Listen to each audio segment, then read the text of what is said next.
Ayun o, dalawang iwan o. Galing Balagtas, nandito na. Dumating ng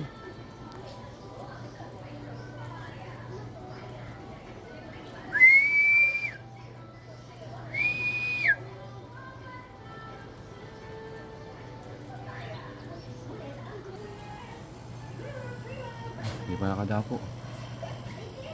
Dumating na.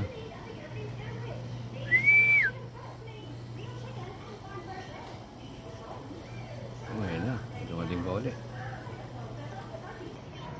Dalawa na. Dalawa na sila dumating.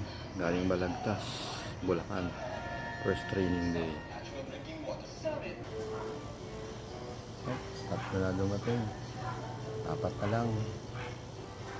Galing Balagtas, Bulacan. First training day. Tatlo na sila, apat na lang. Ito yung ano natin, ito yung ginagis natin.